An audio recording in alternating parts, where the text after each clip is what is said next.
상상이나 할 수 있을까요? 새벽 2시. 갑작스럽게 닥친 대지진 속에서 누군가는 명품 가방과 반려동물을 챙기느라 필사적이었지만 정작 위층에 계신 친어머니는 까맣게 잊어버렸습니다. 평소에는 감히 말하지 못하고 외면해왔던 가족의 민낯이 재난이라는 거울 앞에 고스란히 드러난 것이죠. 그 어머니가 차가운 목소리로 내일 당장 이 집에서 나가라고 말했을 때 그것은 단순한 홧김이었을까요? 아니면 오랫동안 쌓여온 인내심이 바닥난 결과였을까요? 나중에 아들이 무릎을 꿇고 눈물로 용서를 빌었을 때 어머니는 그를 용서해야 했을까요? 우리는 흔히 가족이 가장 믿을 만한 존재라고 말합니다. 하지만 진짜 위기가 닥쳤을 때 나를 지켜줄 거라 믿었던 이들은 과연 내 곁에 서 있을까요? 아니면 나를 가장 먼저 등지고 떠날까요?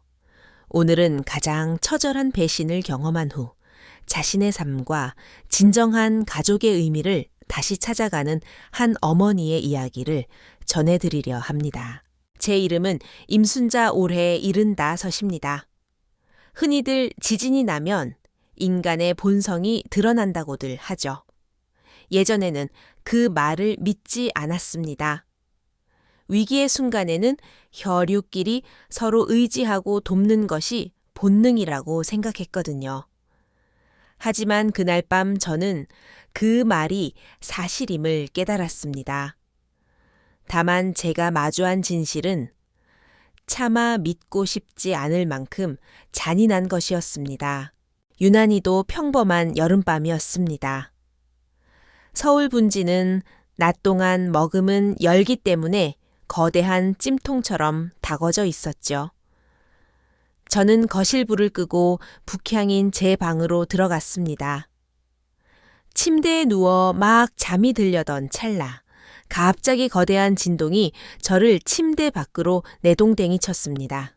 마치 아파트 전체가 거대한 손에 붙잡혀 미친 듯이 위아래로 흔들리는 것 같았죠. 거실에서 아들과 제 휴대전화가 동시에 날카로운 비명 같은 재난 문자 알림음을 쏟아냈습니다. 위급, 재난 문자, 지진 발생. 75 평생 이런 격렬한 흔들림은 처음이었습니다. 40년 된 이 낡은 아파트가 금방이라도 무너져 내릴 것만 같았죠. 벽에서는 기괴한 파열음이 들리고 책장의 책들이 폭포수처럼 쏟아졌습니다. 제 첫 번째 반응은 오직 하나, 외아들에 대한 본능적인 걱정이었습니다. 진우야, 진우야. 저는 슬리퍼도 신지 못한 채 맨발로 방을 뛰쳐나가려 하며 벽 너머를 향해 비명을 지르듯 외쳤습니다. 하지만 돌아오는 것은 가구가 부딪히고 유리가 깨지는 굉음뿐이었습니다. 중심을 잡을 수 없어 바닥을 기어 방 안에서 가장 튼튼한 벽 모서리로 숨어들었습니다. TV에서 본 대로 두 팔로 머리를 감싸쥐었죠. 심장은 목구멍 밖으로 튀어나올 듯 요동쳤고 입에서는 부처님이 아닌 아들의 이름만 반복해서 터져나왔습니다. 세상이 무너질 듯한 흔들림이 수십 초간 계속되었습니다. 공포 속에서 시간은 무한히 늘어지는 것 같았죠. 서서히 진동이 잦아들고 약한 여진만 남았을 때 저는 떨리는 몸을 이끌고 벽을 짚으며 일어섰습니다. 다리는 솜사탕처럼 후들거렸습니다. 진우야, 은영아. 다시 문 밖을 향해 외쳤을 때 이번에는 대답 대신 소리가 들렸습니다. 안방 문이 거칠게 열리는 소리, 그리고 두 사람의 다급한 발자국 소리와 대화였죠. 삐발리 빨리 나가야 해. 더 큰 게 올지도 몰라. 며느리 은영의 날카롭고 겁에 질린 목소리였습니다. 서두르지 마. 챙길 거 다 챙겨. 아들 진우의 목소리 역시 당황함으로 가득했습니다. 저는 안도했습니다. 다행히 아이들이 무사하구나. 벽을 짚으며 아이들과 합류해 밖으로 나가려던 그 순간 현관문이 벌컥 열렸습니다. 거실은 칠흑 같았지만 열린 문 사이로 복도의 노란 비상등 불빛이 새어 들어왔습니다. 긴 복도 끝 제 방문 앞에서 저는 평생 잊지 못할 심장이 얼어붙는 장면을 목격했습니다. 아들 진우의 뒷모습이 문 밖으로 사라지고 있었습니다. 그의 품에는 그들이 자식처럼 아끼던 하얀 렉돌 고양이가 안겨 있었습니다. 그리고 며느리 은영은 한 손에 최신상 명품 가방 몇 개를 움켜쥐고 다른 한 손으로는 진우의 팔을 꼭 붙잡은 채 그 뒤를 바짝 쫓고 있었습니다. 고양이를 챙길 정신은 있었고 그 차가운 가죽 가방을 들고 나갈 정신도 있었으면서 그들 중 누구도 제 방을 돌아보지 않았습니다. 누구도 엄마라고 한 번 부르지 않았습니다. 마치 이 집 안에 저라는 사람이 처음부터 존재하지 않았던 것처럼 말이죠. 저는 멍하니 서 있었습니다. 머릿속이 하얘졌습니다. 그때 아까보다 더 강력한 여진이 다시 한번 덮쳤습니다. 바닥이 뒤집히는 듯한 충격에 다리에 힘이 풀리며 저는 바닥으로 고꾸라졌습니다. 무릎이 딱딱한 돌바닥에 세게 부딪히며 말로 표현 못할 통증이 전신으로 퍼졌습니다. 억지로 일어나려 했지만 몸에 힘이 전혀 들어가지 않았습니다. 아파서가 아니었습니다. 돌덩이처럼 굳어버린 심장이 너무 무거워 차마 몸을 일으킬 수가 없었던 것입니다. 저는 발버둥치기를 포기했습니다. 그저 먼지 자욱한 차가운 어둠 속에 엎드려 메마른 눈에서 흘러나오는 눈물을 닦지도 못한 채 눈을 감았습니다. 그래, 이대로 이 낡은 집과 함께 묻히는 것도 나쁘지 않겠어. 삶의 의지를 모두 내려놓고 마지막을 기다리던 그때 복도 아래쪽에서 급박한 발자국 소리가 들려왔습니다. 누군가 대피하는 사람들과 반대 방향으로 위험을 무릅쓰고 위층을 향해 달려오는 소리였습니다. 할머니 괜찮으세요? 다급함에 목소리까지 변해버린 젊은 청년의 외침이 들렸습니다. 간신히 눈을 뜨니 역광을 받으며 키가 크고 마른 체구의 청년이 난장판이 된 저희 집 안으로 뛰어 들어왔습니다. 3층에 사는 청년이었습니다. 지방에서 올라와 서울에서 고군분투하며 살고 있다던 이름도 성도 정확히 모르던 강씨 총각이었지요. 바닥에 쓰러진 저를 본 그의 얼굴이 순식간에 창백해졌습니다. 할머니, 그는 단숨에 달려와 제 곁에 무릎을 굽혔습니다. 어디 다치셨어요? 움직이실 수 있겠어요? 제가 고개를 가로젓자 눈물이 다시 쏟아졌습니다. 그는 제가 의식이 있는 걸 확인하고는 더 묻지 않고 조심스럽게 저를 일으켜 세웠습니다. 할머니, 제 어깨 꽉 잡으세요. 제가 모시고 내려갈게요. 무릎의 통증을 견디며 그에게 몸을 기댔습니다. 마른 체구였지만 그의 팔은 의외로 단단하고 안정적이었습니다. 천천히 걸어요. 계단이 위험하니까요. 그는 저를 등 뒤로 보호하며 한 계단 한 계단 신중하게 발을 떼었습니다. 반층쯤 내려갔을 때 또 한 번 강한 여진이 일어났습니다. 조심하세요. 그는 본능적으로 한 팔로 저를 감싸 안고 다른 손으로 머리 위 벽을 짚었습니다. 그 순간 천장에서 시멘트 조각이 떨어지며 그의 팔을 긁고 지나갔습니다. 비명이 나올 뻔했습니다. 그의 흰 셔츠, 소매 위로 붉은 피가 배어 나왔지만 그는 미간을 찌푸릴 뿐이었습니다. 괜찮아요. 별거 아닙니다. 할머니 어서 가야 해요. 코끝이 찡해졌습니다. 이름도 모르는 이 청년은 피를 흘리는 팔로 저에게 가장 든든한 버팀목이 되어주고 있는데 제 친아들은 지금 어디에 있는 걸까요? 아파트 에밋 공터에 도착해서야 비로소 살았다는 실감이 났습니다. 아수라장이 된 사람들 사이로 익숙한 실루엣이 보였습니다.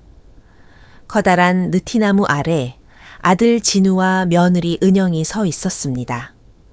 두 사람은 털끝 하나 다치지 않은 모습이었습니다. 은영은 고양이를 꼭 껴안고 있었고 진우는 초조하게 전화를 걸고 있었지요. 그들도 저를 발견했습니다. 진우의 얼굴에 경악 죄책감, 그리고 현장에서 들킨 사람, 특유의 비굴함이 스쳐 지나갔습니다. 그는 전화를 끊고 저에게 달려왔습니다. 엄마, 괜찮으세요? 울음보다 더 보기 싫은 억지 걱정의 표정이었습니다. 어떻게 내려왔느냐는 아들의 물음에 저는 아무 대답도 하지 않았습니다. 그저 물끄러미 쳐다보았을 뿐입니다. 제 시선을 피하며 아들이 횡설수설했습니다. 그게 지진이 너무 갑자기 나서 너무 당황하는 바람에 잠시 잊은 게 아니라 그래 잊었겠지. 제 목소리는 낮고 갈라져 있었습니다. 옆에서 은영이 거들었습니다. 어머니, 진우 씨 탓하지 마세요. 그때 상황이 너무 급해서 우선 대피시킨 다음에 바로 모시러 가려고 했는데 경비원들이 위험하다고 못 올라가게 막았지 뭐예요. 저희도 걱정돼서 죽는 줄 알았어요.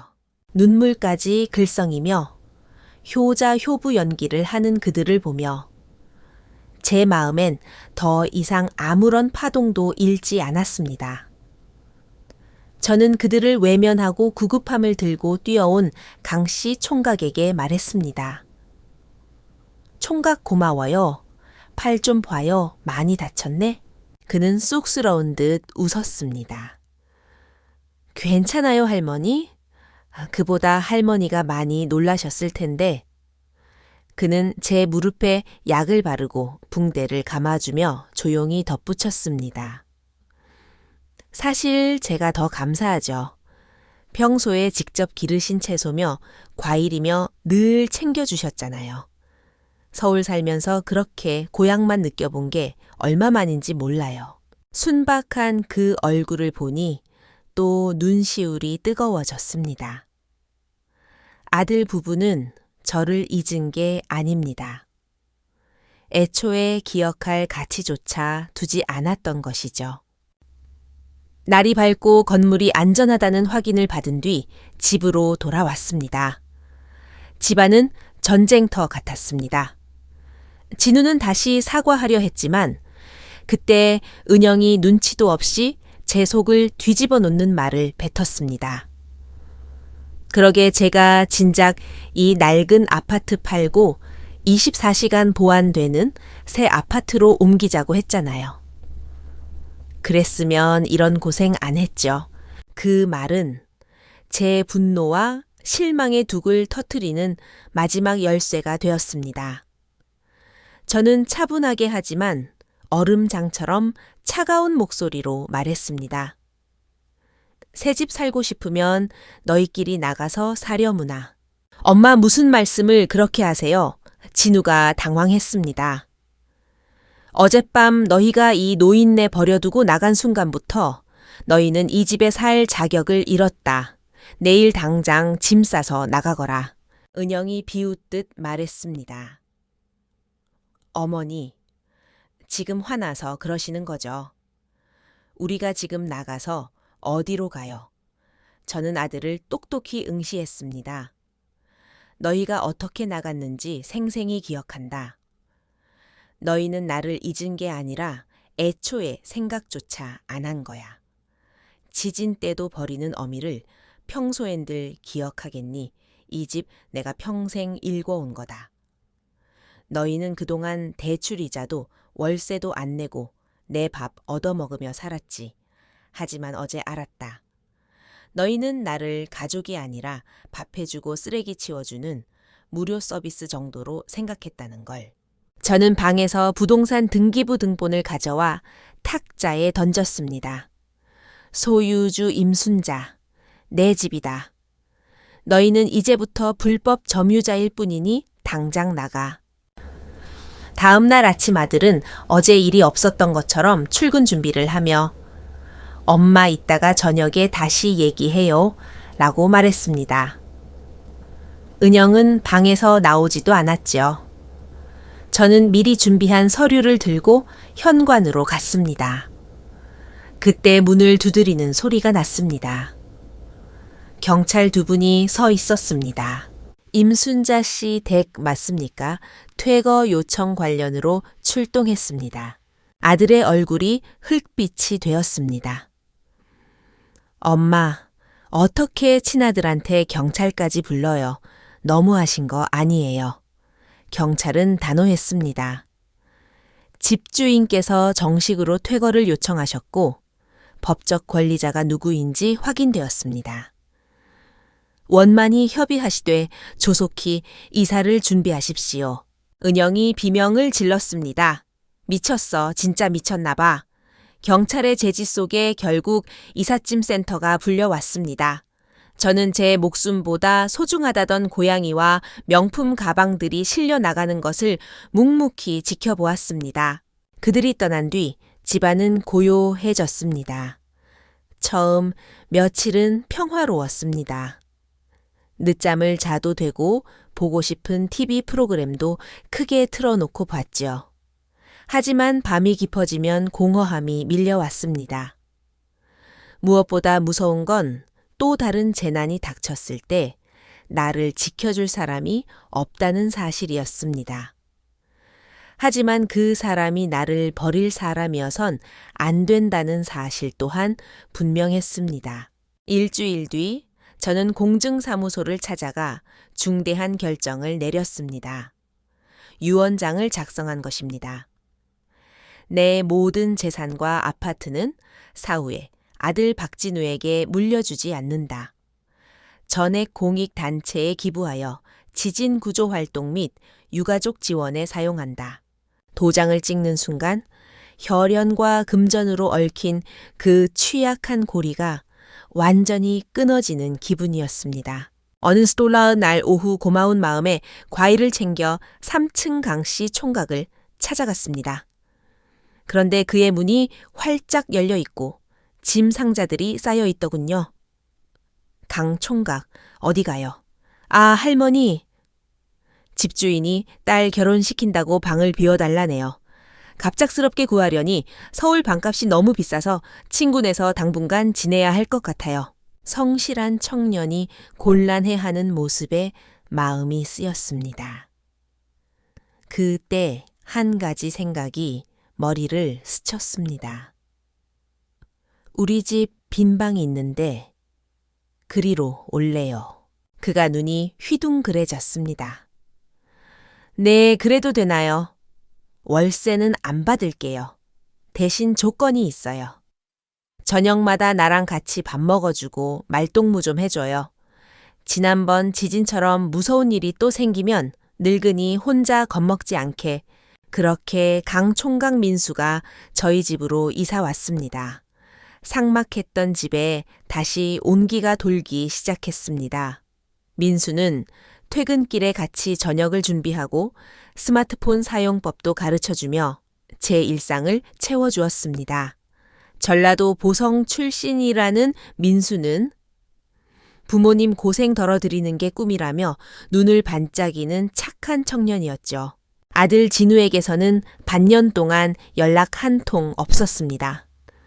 서운함도 시간이 지나니 무뎌지더군요.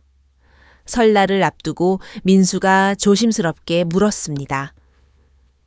할머니, 이번 설에 저랑 같이 보성 내려가실래요? 저희 부모님도 할머니 꼭 뵙고 싶어 하세요. 처음 보는 이방인의 고향 집이라니 망설여졌지만 홀로 설을 보낼 저를 걱정하는 민수의 마음을 뿌리칠 수 없었습니다. 75에 저는 난생 처음 전남 보성행 기차에 몸을 실었습니다. 그 시각 서울에서 뒤늦게 후회와 두려움에 휩싸인 아들, 진우가 전화를 걸어왔습니다. 엄마, 저예요. 오늘 설인데 혼자 계세요. 제가 은영이랑 갈게요. 아니다, 나 지금 집에 없다. 제 목소리는 평온했습니다. 집에 없다니요. 그럼 어디 계시는데요? 저는 민수 부모님이 가득 차려주신 따뜻한 전라도 밥상을 바라보았습니다. 친정 어머니 오셨네. 얼른 이거 드셔보시오. 직접 키운 돼지요. 라며 고기를 얹어주시는 민수 부모님의 웃음을 보며 저는 평생 느껴보지 못한 순수한 가족의 온기를 느꼈습니다. 전화를 끊었지만 진우는 집요하게 다시 걸어왔습니다. 떨리는 그의 목소리에 결국 민수의 고향 주소를 알려주었습니다. 그리고 다음 날인 설날 아침 시골 마을 입구의 흙먼지를 뒤집어 쓴 검은 세단 한 대가 멈춰 섰습니다. 아들 진우였습니다. 밤새 달려온 듯 엉망이 된 모습으로 아들은 제 앞에 무릎을 꿇었습니다. 엄마, 제가 잘못했습니다. 제발 돌아오세요. 다 필요 없어요. 엄마만 계시면 돼요. 눈물 한 방울 나오지 않았습니다. 그날 밤 그 차가운 거실에서 이미 평생 흘릴 눈물을 다 쏟아버렸기 때문입니다. 저는 아들을 일으켜 세우고 민수의 집 안으로 데려가 밥 한 끼를 먹였습니다. 나흘 뒤 서울로 돌아오는 길. 진우는 계속해서 엄마 같이 살면 안 될까요? 라고 묻고 싶어 하는 눈치였습니다. 아파트 앞에 도착했을 때 저는 말했습니다. 나는 지금 민수랑 사는 게 편하다. 그리고 유언장 공증 마쳤다. 재산은 다 기부할 거다. 진우의 눈동자가 흔들렸습니다. 진우야, 네가 만약 유산을 바라고 효도하려는 거라면 그만둬라. 나는 내 돈도 네 부양도 필요 없다. 내 노후는 내가 준비해뒀어. 그러니 네가 정말 내 아들이라면 다른 속셈 없이 그냥 오늘 하루 무슨 일이 있었는지 따뜻한 사람 말 한마디만 해다오. 이득 따지지 말고. 그는 고개를 숙인 채 아무 말도 하지 못했습니다. 일주일 뒤 아들과 며느리가 함께 찾아왔습니다. 은영은 화장기 없는 얼굴로 명품 가방도 없이 조용히 앉아 있었습니다. 어머니 죄송합니다. 어머니가 모든 걸 다 참고 받아주실 줄만 알았어요. 제 생각이 너무 짧았습니다. 저는 그들을 바라보며 마음속에 팽팽했던 끈이 조금씩 느슨해지는 것을 느꼈습니다. 깊게 패인 상처가 완전히 아물지는 않겠지만 올바른 방식으로 사랑을 주고받는다면 언젠가 새로운 관계가 싹트겠지요. 지진의 여파는 이제야 완전히 잦아든 것 같습니다. 저는 임순자 75입니다.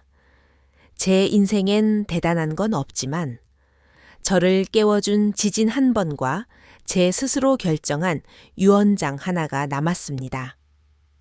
그리고 제 마음을 깨끗이 청소하고 평화와 자유를 얻을 기회를 잡았습니다. 임 할머니의 선택. 여러분은 어떻게 보시나요? 천류는 끊을 수 없는 것이니 결국 받아들여야 한다는 분들도 계실 테고, 위기 때 버려진 상처는 영원히 남는다는 분들도 계실 겁니다. 아들 부부의 변화는 진심일까요? 아니면 또 다른 계산일까요? 여러분의 의견이 궁금합니다. 영상이 도움되셨다면 구독과 공유 부탁드리며 여러분의 생각도 댓글로 남겨주세요. 모든 댓글은 우리 주변 어딘가에서 비슷한 아픔을 겪는 누군가에게 따뜻한 위로와 동행이 될 것입니다. 다음에도 깊이 있는 삶의 이야기로 찾아뵙겠습니다. 감사합니다.